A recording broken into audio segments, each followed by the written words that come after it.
So here we have the Hyundai i20 on a 69 plate.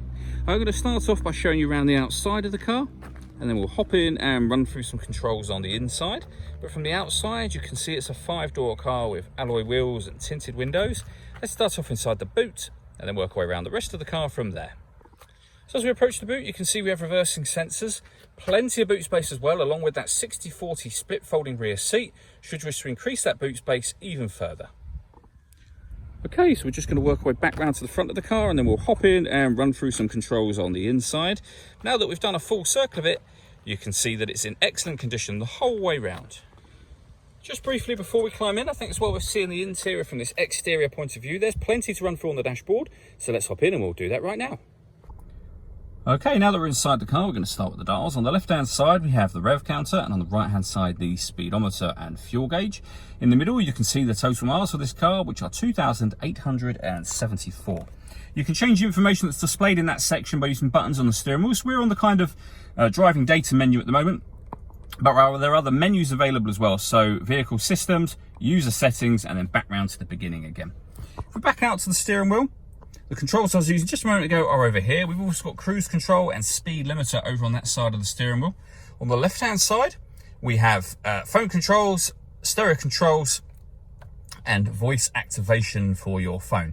You can only use that after such time as you paired your phone up, of course, and that is done over on the touchscreen just here. So you can either go into all menus and do it this way if you like, so you hit the phone icon and follow instructions from there. On this screen, you'll also see we have our music. So firstly, the radio. This car has got DAB, FM and AM radio. If you want to listen to your own music, you can do.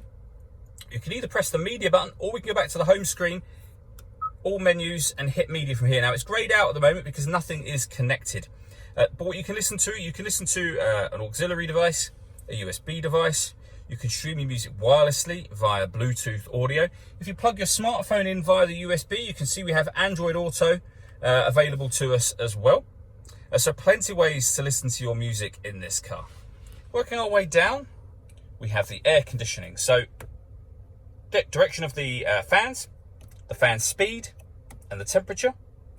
This button turns the air conditioning off or back on again. You can recirculate the air that's in the car with this button. That's a great way of heating it up or cooling it down quickly depending on the temperature you've set here. You can turn it off just as easily as you turn it on. We have a 12-volt charging socket, auxiliary input, USB input, and then underneath this one, a USB charging port. We have a 5-speed manual gearbox.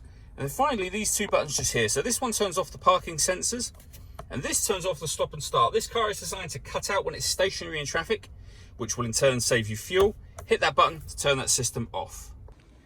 All that leaves me to say is thank you for taking the time to watch this video. If you'd like to come and see the car in person and have a test drive, please feel free to call any of our MJA sites. We'd love to hear from you soon.